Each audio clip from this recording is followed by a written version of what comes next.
We're going to talk this evening about the situation that existed when the Lord was on the earth.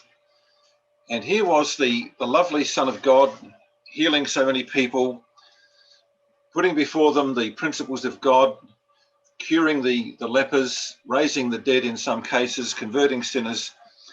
And yet, in the end, he seemed to be under so much pressure from the authorities of that time, and especially the way that they conspired to get together to destroy him and to remove him from the influence he had over the people.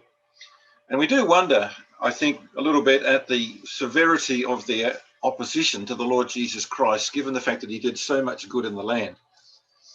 And we want to just explore this particular issue of the mindset behind the way that they kept the Sabbath. And in that reading in Matthew chapter 12 that we have this situation that arose because on a Sabbath day, as they were traveling to the synagogue, the disciples who were hungry were rubbing grains of wheat between their hands to get a little sustenance, and they were criticized by the people who were watching them, the Pharisees particularly, who were watching them, about that they were breaking the Sabbath. And we know these arguments the Lord put forward there. But I want you to notice, particularly in verse 6, that Jesus, having given an example of the fact that in the temple on days and Sabbath days, the priests were working twice as hard because the daily sacrifices were doubled, and people had more opportunity to make offerings on those days, that the priests actually had to work harder on the Sabbath. And Jesus makes that point that in that particular case, the Sabbath was not kept as the Jews normally kept it. And so he says that in this place is one greater than the temple, and he placed himself above the temple that they revered so much. And then we come down to verse 8, and he said, "For the Son of Man is Lord also," as it says in Mark, "also of the Sabbath day." And so Jesus elevated himself over the way that they kept the Sabbath. And that was a tremendous challenge to the current thinking that was extant in Israel at that particular time. So we want to explore a little bit why it was that the Sabbath day became such a battle for them. Now, we must appreciate that in these Sabbath day confrontations, on the first two occasions, Jesus healed people on Sabbath days. It was pretty well at home with Peter's mother-in-law the first time. The second one was in the synagogue with the man who was a demoniac. But from there on, it became a very open battle, because on the third occasion we have a Sabbath confrontation. It was in the synagogue at Capernaum, and it was a deliberate occasion where they set him up to try and break the Sabbath, and therefore to discredit him in the eyes of the people. So this became a battleground. We need to explore why the Sabbath became such a battleground between Jesus and the Jews of his time. But I want to just first do a little digression as to appreciate how much Judaism had corrupted the laws of God.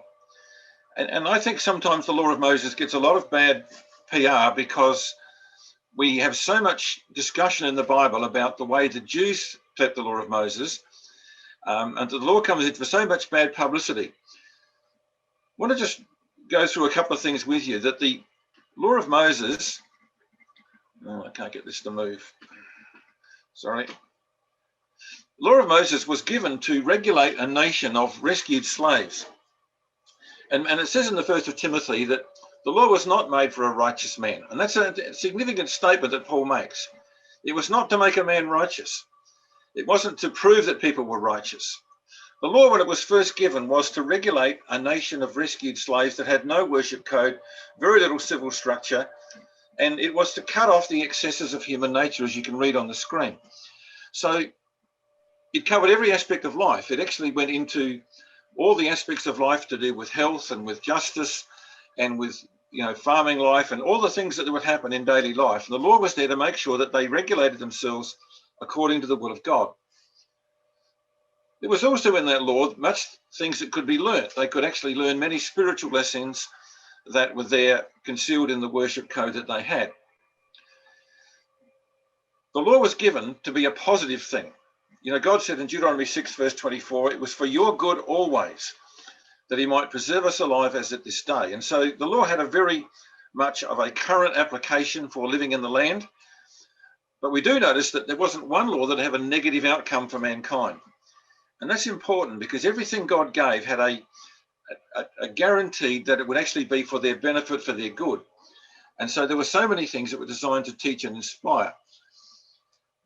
For example, when you come to the health benefits, we know there were so many things in the law of Moses that today are recognized as being very good for the preservation of national health.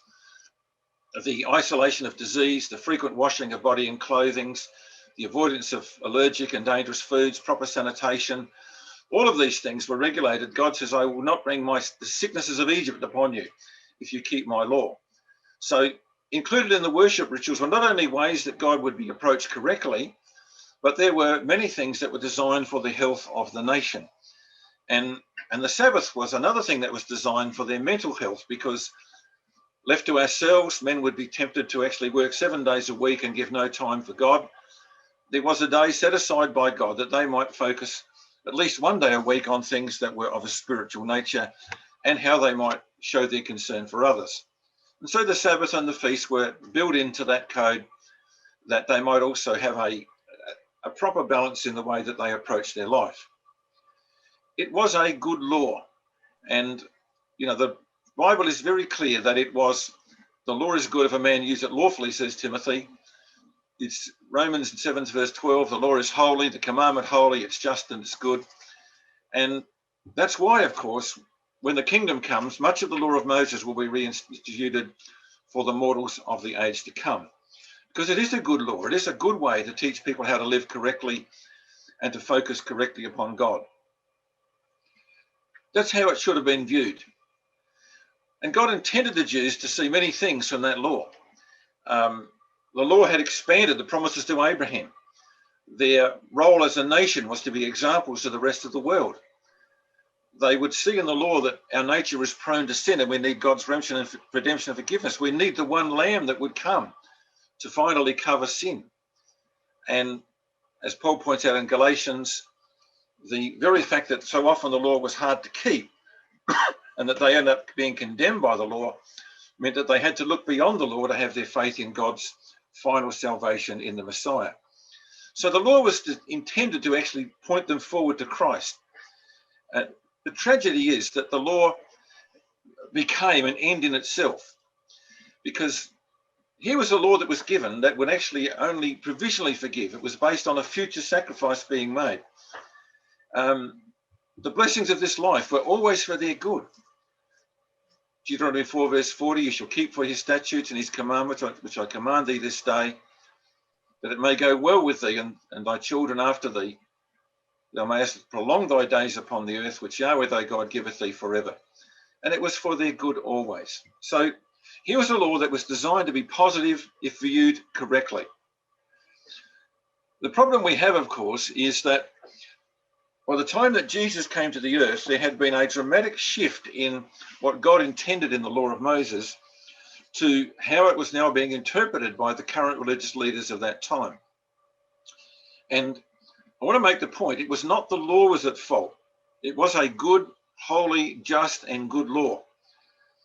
What had taken place by the time of Christ was a gross misapplication of the commandments and the statutes that God had given into a code of self-righteousness.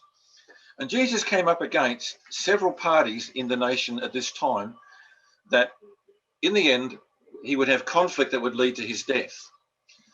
So here are just a brief summary of the people that he had to come against. There were the scribes, also another group called lawyers, very similar, but they actually wrote out copies of the law and they defined the law.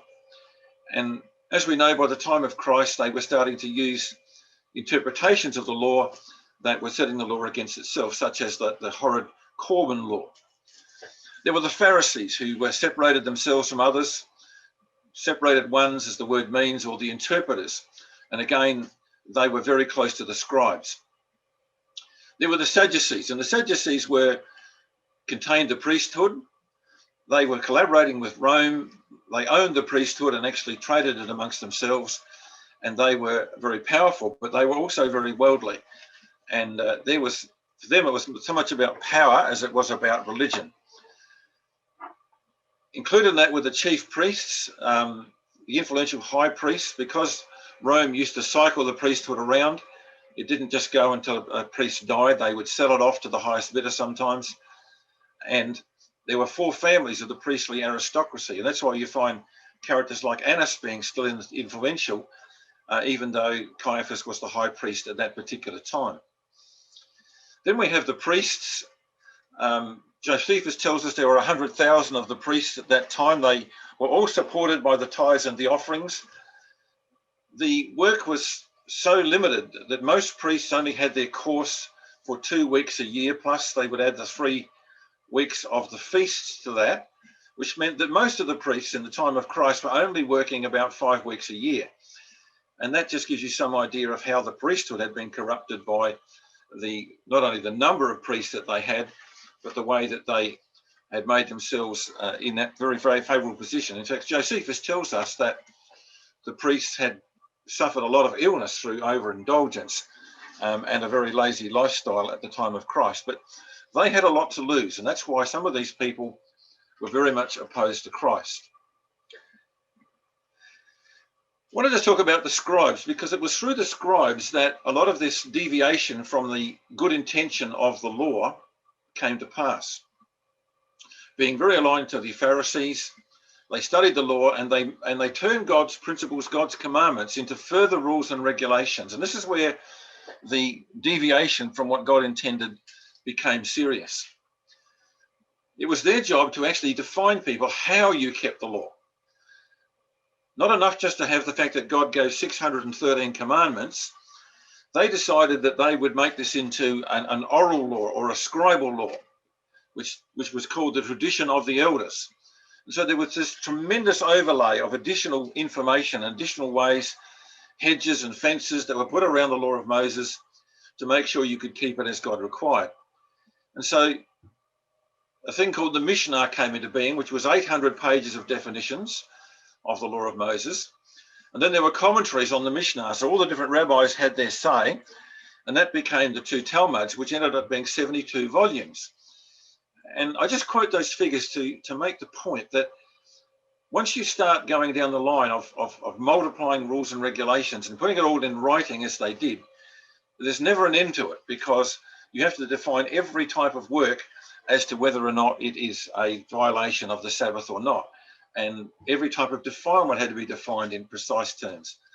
And this is where the law of Moses was totally misinterpreted and totally misapplied by the Jews of that time.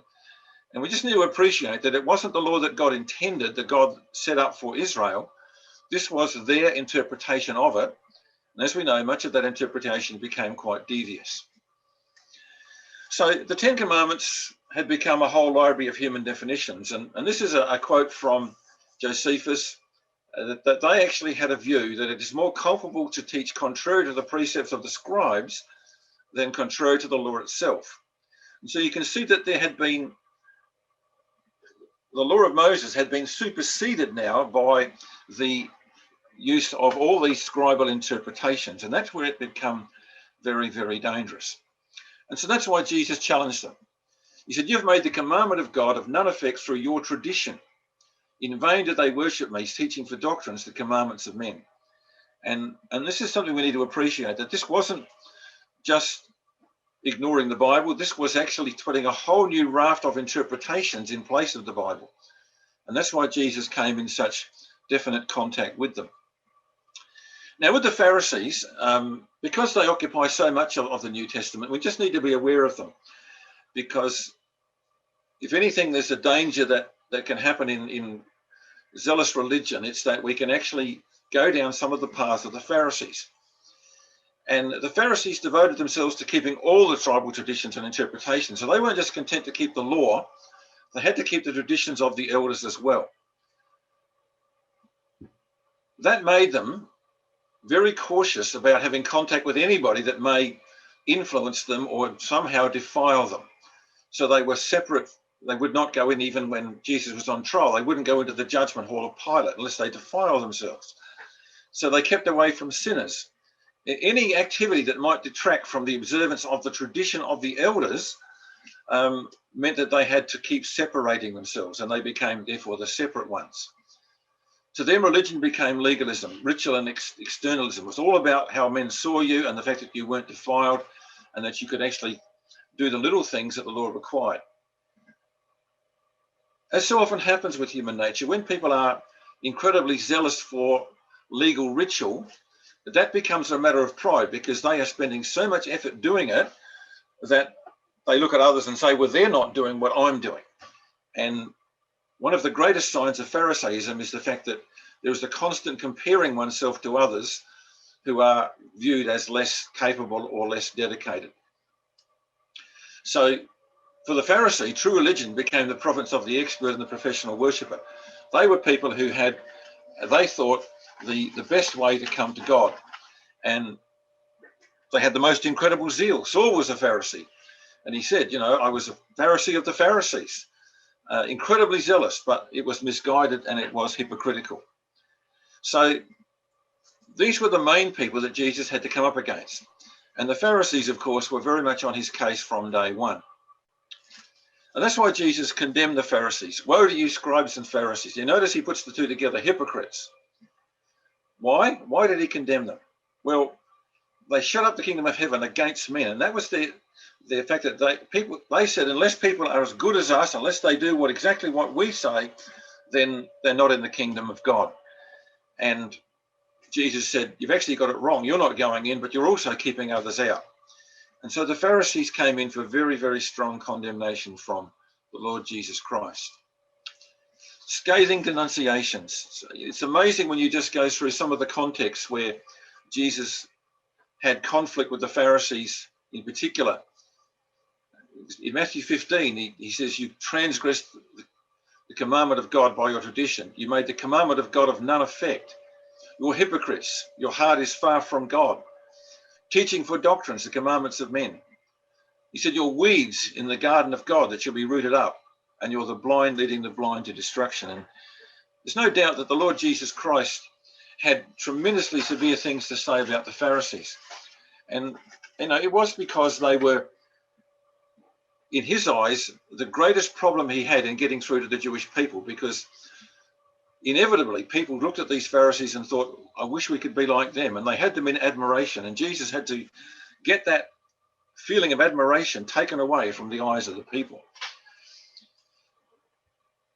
It's quite amazing when you read the Gospels how much conflict Jesus had with the religious authorities in comparison with the civil authorities. There's only one adverse reference to the Herods when he said that fox Herod in a conversation about the work of John. But there was no condemnation of the Roman government. You know, there was no condemnation of Pilate particularly. Jesus kept away from those political arguments. What he did do was to actually attack those who were very much into the commandments of men and had moved away from what God had said. And so he came in conflict with the Pharisees on many, many occasions. He said, beware of the leaven of the Pharisees. Now that's interesting because when you think about leaven, the whole significance of leaven is its quick corrupting influence. And Jesus said the leaven of the Pharisees, which was self-righteousness, had to be avoided. The leaven of the Sadducees, who were looking after their role and their power, was self-satisfaction. Avoid that. And the Herodians, who of course were very, very political people, had very little religious affinity with anything, they were about preserving their favoured role in the shadow of Rome. So Jesus said, avoid the leaven of all these people because they will corrupt you if you get in too much contact with them. So what was leaven about? Well, leaven is about the fact that it will actually lead to worse things. And Jesus is saying, beware of that leaven, because if you concede to their traditions, if you go along with their politics, if you follow their man-made laws to the nth degree as they want you to, it's a process of corruption that takes you further and further away from the words of God. And that's why he said, beware of the leaven of the Pharisees. And perhaps the greatest example of that leaven was that the Sabbath day had been turned into a day where you did absolutely nothing if you could avoid it. And that just shows you that the total meaning of the Sabbath had been lost in the way that they were keeping it in those days. It was the same with the laws of defilement. because the law had so many things where you could be defiled and became unclean, that was meant to teach you that there was always an uncleanness in human nature that we need to be concerned about, that we needed forgiveness always because we sin. And it was just to teach a moral lesson, beside the health benefits that came from the things they had to avoid. But to the Pharisees, being ceremonially clean became an important thing. So somehow God was honoured if you were ceremonially clean. And it was the same with the Sabbath, that if on the Sabbath day you did absolutely nothing, then God was honoured by you doing nothing. And it just shows you how perverse their interpretation of the law had become. So Jesus said, beware of the leaven, beware of the corrupting influence of this man-made law that has been overlaid over God's holy, just and good law. So we come to the Sabbath day, and it's no wonder that this became the major battleground between Christ and the Jewish authorities. They both chose this battleground. On the first occasion in Mark chapter 3, we find that they set him up with a confrontation on the Sabbath. They brought the man with a withered hand into the synagogue when Jesus was teaching and put the man right in front of him. So they said, we're going to make the Sabbath a battleground. After that, Jesus also took on and made the Sabbath a battleground because it was the greatest example of how the law had been misinterpreted by them. So what was the Sabbath really designed to do? Well, Isaiah makes it very clear, and these are very familiar verses to us. Is not this the fast that I have chosen, to loose the bands of wickedness, undo the heavy burdens, to let the oppressed go free, and break every yoke? Is it not to deal thy bread to the hungry, and bring thy poor to the cast out to thy house? When thou seest the naked, you cover him, and you hide not yourself from thine own flesh. And God makes it abundantly clear that the whole point of the Sabbath was not to do nothing in order to glorify God. It was an opportunity to stop doing what you do every day of the week, to stop thinking about commerce and agriculture and the things that take up daily life, and to actually make it an opportunity to get out and to do some positive things for our brethren and sisters, and particularly for those who are less fortunate. And that's what the day was designed to do. That's what the fasting day was designed to do, not to sit in a corner in sackcloth and ashes. And Isaiah goes on in verse 13, if you turn away your foot from the Sabbath as you keep it, from doing thy pleasure, in other words, doing nothing, you call the Sabbath a delight, the holy of Yahweh. Honourable you shall honour him, not doing your own ways, not finding your own pleasure, nor speaking thine own words. Then he goes on to say, you should delight thyself in Yahweh, and I will cause thee to ride upon the high places of the earth, and feed thee with the heritage of Jacob thy father, for the mouth of Yahweh has spoken it. And the Sabbath was designed to be a day that would lead them to think of the great things of God and the great things of God's future when he will bring the Sabbath of rest to the earth in the millennium. And they should have been thinking about those things and going out to help their brethren to actually lift their minds towards the great things of God. And God says, that's what I wanted the Sabbath to be. What a tragedy they made it a day of doing absolutely nothing. And that's so obvious when you go and you look at what the Mishnah said about the Sabbath. And remember, the Mishnah was not the Bible. The Mishnah was the scribal interpretations of the Bible. So this is how they corrupted the Sabbath law by their tradition. So they actually identified 39 different categories of work that had to be forbidden on the Sabbath. And especially when you actually created something, you actually made something, that was particularly offensive to the Jews.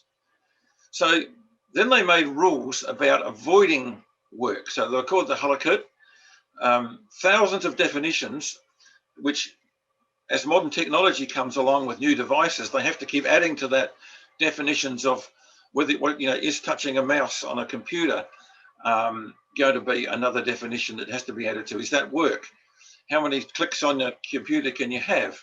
So they're constantly adding to this because different kinds of work are being identified. And we have a couple of examples just to show how ridiculous it was. On the Sabbath, on the sunset before the Sabbath, you had to put your needle down just in case you might inadvertently pick up a needle and move it on the Sabbath, and that's work, and therefore you've broken the Sabbath and somehow you've dishonored God. And it just gives you some idea how this whole huge raft of legislation was added to what God intended the Sabbath to be. I love this one about not searching for fleas, because while you might be searching for fleas, you might adjust the wick on your lamp, and that would be work. So, but candlelight was permissible because you couldn't adjust it. It just shows you how intricate it got with trying to define things. And then there were the arguments about wearing and carrying. Is a hair clip being carried or worn? And you couldn't even wear a wig in the public streets. So it was just some of these crazy things they got down to. And just extreme cases like this. You probably heard the one about chickens laying eggs on the Sabbath.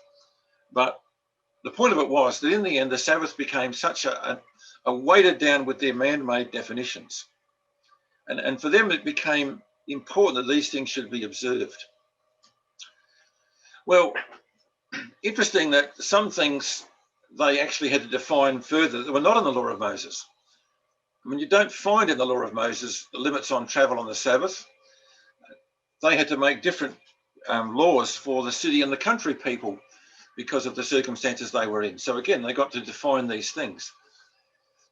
The mutzka, the things which became off limit, and this is a very common thing with overzealous people, is that you get this making sure we don't accidentally fall into sin. So we build hedges, we build another fence one step further away from the law.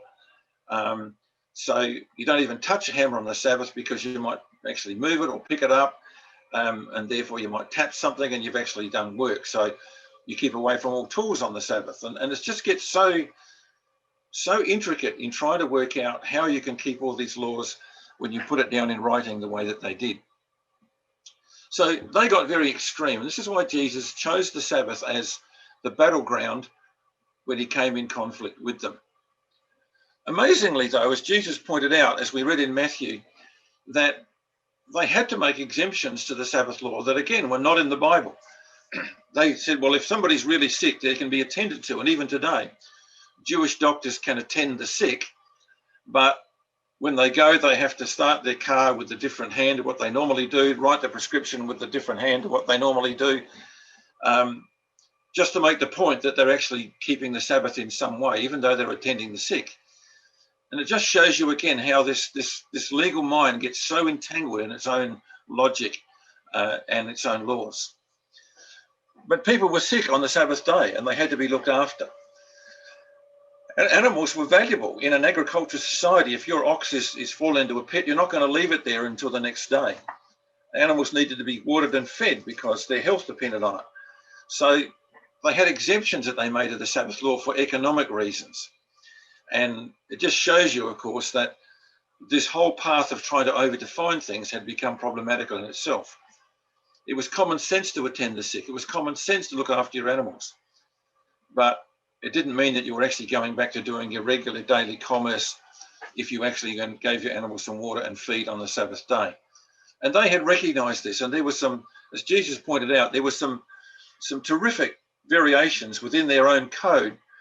You couldn't pick up a needle, but you could actually go and get an ox out of a pit. And if you ever tried to get an animal that's got bogged in a pond or a creek or a mud puddle, there is probably nothing more exhausting than trying to lift a big animal out of a mud hole or a pit or a creek. But they said you could do that because you needed the ox. And it just shows you how much they had gone down that path. And yet when Jesus cured a woman who had had an infirmity for many, many years, he cured that woman of her spinal problem, they criticized him for healing a woman on the Sabbath. And you just get an idea of how much it was in contrast to their own exemptions. We know, of course, that circumcision was an exemption against the Sabbath. And it just shows you how that this over-definition had become a problem in itself. The problem for the way they kept the Sabbath was the less you did, the more holy you became. And therefore, by doing less and less, you could not do any good. And that had completely reversed the intention of the Sabbath. So Jesus chose to make the Sabbath a battleground because of the way that they had made it such a disaster. And it was a very interesting way that Jesus now began to provoke them about the Sabbath. There were many times in the early part of Jesus' ministry where he healed thousands on one day. We read about the day they came up the mountain, and it says he healed them all. And But as the ministry unfolded, the Lord became much more selective in the miracles that he did. And we find that in the end, he was deliberately performing miracles on the Sabbath day. What is interesting about the Sabbath day healings the Lord performed was that not one of them needed to be done that day. All of them were not life-threatening. All of them could have waited till the next day for Jesus to heal the blind, the lame, the woman that had the spinal problem. All of those things could have been done the next day. And yet Jesus very deliberately decided to provoke the authorities by healing on the Sabbath day when it wasn't absolutely necessary. So here are the 7 confrontations that Jesus had with the Jews over the Sabbath. And the first 3 happened in Capernaum. So we have the demoniac in the synagogue where Jesus was there teaching, and this man just shouted out, and Jesus cured him on the spot. And that, of course, alerted the authorities that he was willing to cure on the Sabbath. Peter's mother-in-law probably was done privately at home, but word would have got out that it was a Sabbath day on which he was healed. So the challenge in Mark chapter 3 was that I want you to come to Mark chapter 3, because this was a very deliberate setup by the authorities in the synagogue at Capernaum. And bear in mind that very likely the ruler of the synagogue was Jairus. And in the parable Jesus used on this day was about the one sheep. And later on, we have Jairus with one only daughter. And you can connect it up with the parable of Nathan to David about one sheep, one daughter. It was as a daughter to him. This was perhaps the beginning of Jairus starting to think, because he would have been party to organising this challenge to Jesus that took place in the synagogue of Capernaum, as we read in Mark chapter 3. So he entered again in verse 1 to the synagogue, and there was a man that had a withered hand, and they watched him. And we get the impression that all the authorities were there sitting around, because in verse 6, the Pharisees went straight out, got together with the Herodians, who they despised on most occasions, who they could never usually work with because they were political. They were in Rome's pocket. But the Pharisees and the Herodians get together to destroy Jesus. So this was a confrontation they set up to actually prove to the people that Jesus would break the Sabbath, and therefore they would have him disgraced in the eyes of the people. So this was their confrontation. And so Jesus, it says in verse 2, they did it that they might accuse him. So it's a very deliberate setup. So Jesus challenges them first. Before he actually heals the man, he says, is it lawful to do good on the Sabbath day?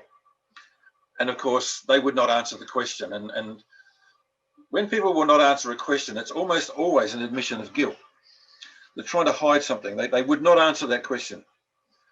And this is one of the few occasions it reads that Jesus was angry. Now, we know he was angry when he cleansed the temple on 2 occasions, but here was an occasion in the synagogue where it tells us that Jesus was angry. And this is divine anger. This is not personal anger. This is divine anger, because their hard hearts were on show. They wouldn't answer his question. So he did what would actually make them ashamed, and that was he healed the man. Now, you think about this. This wasn't a case of somebody who might have had a mental illness suddenly becoming calm, or somebody who was blind saying, now I see, when you couldn't see the physical change. This was a man with a hand that was withered up like a claw. And the hand was in front of everybody, obviously, very distorted, very wasted away. And this hand now becomes a perfectly good hand in front of their eyes. It has to be a miracle. It's not something where you can actually undo perhaps some deficiency in the brain, even in something that might have been caused by a fall that another fall can reverse. We know there are those sort of things that can happen when people get healed very suddenly. But this was a very visible hand that actually changed in front of their eyes. And that's why, their reaction to this was so appalling that they went out, joined with the Herodians that they might destroy him, because they couldn't deny the miracle. It had happened right in front of their eyes. And it just shows you the hardness of their hearts. And maybe this was the beginning of Jairus starting to think, but for the time being, the authorities were totally determined to destroy him. So that was Mark chapter 3. When we come to the remaining miracles, notice the first three were in Capernaum. What is fascinating about the rest of them is Jesus now takes the confrontation to the heart of the Jewish nation. So the last four challenges on the Sabbath day, 38 years, the man paralyzed 38 years in Jerusalem, that's the pool of Bethesda. The woman with 18 years infirmity, near Judea, near Jerusalem, we're told. The man with dropsies in the city of Jerusalem, in Luke chapter 14. And then finally, the Lord goes right into the temple in Jerusalem with the man born blind. And he's in the courts of the temple. And he's actually taken this confrontation, this deliberate provocation, because none of these were life-threatening diseases. He's taken the confrontation right into the heart of Jewish worship in their temple. And to show them he's not only Lord of the temple, but he's Lord of the Sabbath. And he's actually taken it right home to them. So it's amazing, isn't it, that this is now taken to the heart of the Jewish nation. So I want you to come with me to John chapter 9, because this last one is particularly significant. Now we know the record of John chapter 9, that we have the man that was born blind, and he goes through the debate, which it seems like it was actually done in his presence, which is pretty insensitive on the part of the disciples about whether this man's a sinner or his parents were, which of course was another Jewish fable that somehow people were born a certain way because of their parents. Even the disciples were still struggling with that concept. And we know the story that Jesus actually cured this man, put the clay on his eyes, went through a process where the man's faith was invigorated, required him to walk still blind at the pool of Siloam to wash the clay off, and then the man, of course, came back. But I want to pick it up in verse 15, because when the Pharisees interview this man, they have some grievances with him. They asked him how he'd received his sight. He said to them, he put clay upon mine eyes and washed, and I do see. And here's a man that they all knew that had been there for many, many years in the temple. His family was known by everybody, and yet he was now seeing clearly. And they were faced with a miracle. And the man says, I just washed the clay off and now I can see. And you can imagine, can't you, what a confrontation this was for the Pharisees, that right in their temple this had been done. And here was the man now coming back to the temple courts and saying to them, as we know the argument goes on, they challenge his parents, they disown him. Everybody doesn't want to stand up for him against these religious leaders. But in the end, the man makes a very subtle point. He says, you know, if this man's a sinner, I wouldn't have my sight. And he just points out the blatantly obvious, that somehow this man has some power they will not recognize. But look at verse 16. This actually clarifies the strange way of thinking that these Pharisees had. And they said this man is not of God, because he keepeth not the Sabbath day. And here they are faced with the seventh miracle that's happened on a Sabbath day. Could very well be some of those Pharisees in Mark chapter 3 had seen the withered hand. They'd seen the man carrying his bed. They'd seen the man at the pool of Bethesda walking and leaping with his restored health. How could they say that all of these miracles are void and not of God because they were done on a Sabbath day? And it's just incredible to think that they just could not get their heads around the fact that they had been challenged on that day. And therefore they rejected the obvious power that was in front of their eyes. And that just shows you how far they had gone away from what God's law intended to be, how much they misunderstood the purpose of the Sabbath, that it was a day for doing good and for curing and helping and encouraging people. And here they were now condemning a man, casting him out of the synagogue because he stood by Jesus and said, well, all I know is he gave me my sight on the Sabbath day. And just pointing out the simple logic that a man who can do these miracles cannot be a sinner. So here is the final confrontation. This is the way that they have now decided to get rid of Jesus. And we know, of course, that in the record from this point onwards, they were very determined to enlist the help of Judas and to get Jesus crucified. So This is just some indication, isn't it, of the battle that Jesus had with the Jews over the Sabbath. And we could go through all the different instances, but I think the stories are fairly well known. What is important here is the Lord's anger with this mindset. If you come to the end of John chapter 9, and he said this, for judgment I am come, it's verse 39 of John chapter 9, for judgment I am come into the world, that they which see not might see.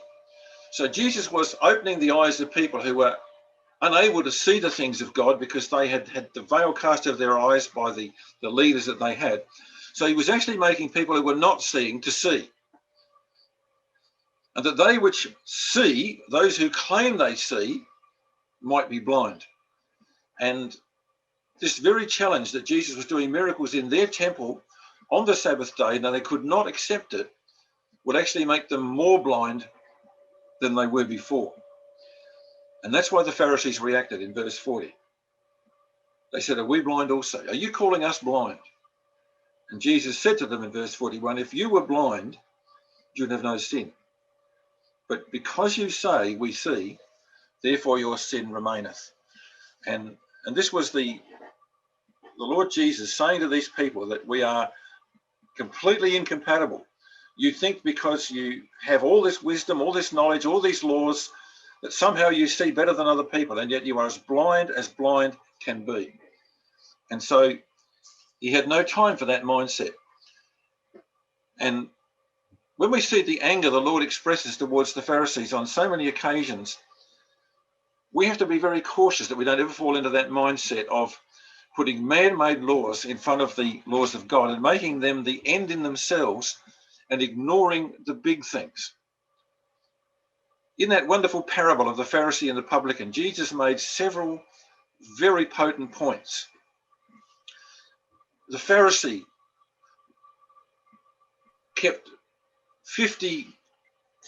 fasted twice in a week. That's probably 100 times more than God required him to fast.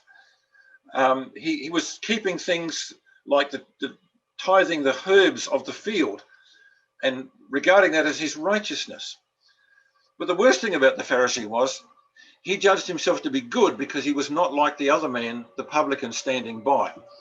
And the great tragedy of people who actually live by laws, as the Jews did in those days, was that they become very much comparative to other people. And the Pharisee, of course, was, as Jesus said, ended up praying with himself because God wasn't listening. So never let us think that avoiding things or doing nothing makes us of value to God. There are many things in life that we wisely do avoid. We don't want to be tempted because our human nature is easily led away into sin. There are many things we don't do because we want to respect the conscience of our brethren and sisters, and therefore we don't lead them into paths of sin where they might have a weakness. There are many things that we don't do because there is a common benefit in seeking peace and harmony in our ecclesias. There are places we don't go. There are practices we don't undertake because they might lead us to sin. But all of those things are not an end in themselves. They are not making us acceptable in God's eyes in themselves. They are all matters of expediency. There are matters of wisdom that we perform that we might do the things that really do matter. You see, God is not glorified in the things that we don't do. Jesus teaches us God is glorified in the things that we do, the positive things we do, in the encouraging things we do, in the things where we're lifting people up, in the things where we are reinforcing people in their faith, in our preaching and bringing more people to God, in our caring for our brethren and sisters in their times of distress. These are the positive things that are of value to God. And while we wisely keep away from many things that might be of danger to us, they are never our righteousness in themselves. So Jesus could say to the Pharisees, yes, you make the tithes of mint and anise and cumin, but you've actually forgotten about mercy and faith and love and reaching out to others as he was doing. So Let's not fall for the trap of the Pharisees of keeping traditions of men.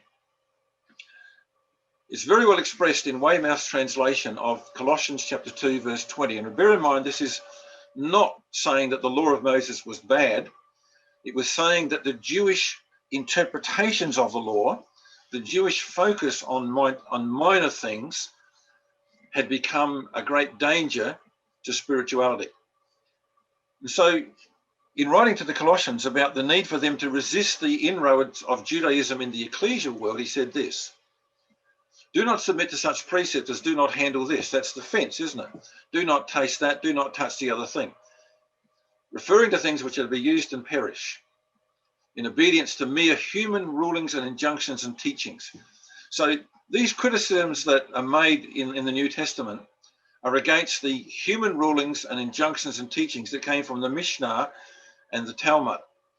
They were not against the law of Moses as it should have been understood. These rules have indeed an appearance of wisdom where self-imposed worship exists, and an affectation of humility and ascetic severity. But none of them are any value in combating the indulgence of our lower natures. And it is a sad fact that when people live by law and by fences and by hedges and by doing nothing, that it actually is opening up other avenues for the natural sinful nature to take over. And what we need to realize is that the very best way to defeat sin is not by law, it's by positive displacement. As Brother Carter said, sublimation is better than repression. As Paul said, overcome evil with good. And it's in the positive things that we do. It's in the preaching we undertake. It's in the caring we undertake. It's in the encouraging we undertake that we will actually do far more to actually stop sin coming into our lives than living by a mindset of laws and regulations that will always leave an avenue for sin to come back. So let's be very careful, brethren and sisters, that we actually have the correct attitude towards keeping the ways of God. There are many concerns that we're facing today in our brotherhood. The world is putting incredible pressure upon our members to conform to its postmodern thinking. Perhaps the greatest thing that concerns me at the moment is the tendency to lose the uniqueness of the truth and the value of the fact that the one true gospel is the mechanism that God uses to select those who are his saints. We need to defend these things. There is a great need for us to defend divine morality that is under great challenge from the world, to defend clear scriptural doctrine that is under challenge from this concept of, well, doctrine doesn't really matter. So let's make sure that we're actually putting our efforts into fighting those issues which are clearly scriptural. Let's not be diverted into, these Jewish type laws where we end up debating things that really are of no profit. There are so many challenges that we can actually deal with the things of divine morality, of the correct doctrine for the truth, and never ever get into the mindset that the Jews did, that they were making themselves valuable to God by doing nothing or by keeping themselves totally uncorrupted from any defilement. The correct attitude is found in Luke chapter 17 and verse 10. I'd like you to come with me and let's just finish there in Luke 17 and verse 10. There are many things that we do. There are lots of things that we do in service to our brethren and sisters and out of respect for ecclesial peace and harmony. But Jesus said this in verse 10 of Luke chapter 17. So likewise ye, when you have done all these things which are commanded you, say, we are unprofitable servants, we've done that which is our duty to do. So yes, we do live by God's commandments, by God's laws, but in the end, it's what we do in a positive sense beyond that, in imitating God, in the way that we help our brethren and sisters, the way we proclaim his word, that really is what God requires of us. And as Micah said, what is it that God requires of you but to do justly, to love mercy, and to walk humbly with thy God? Brethren and sisters, that's the challenge of the legal mind that Jesus had to contend with. Let's make sure that we're actually fighting the right issues, the morality of God, the doctrines of God, and that we actually give all of our efforts to caring for our brethren and sisters in these most difficult times. Thank you.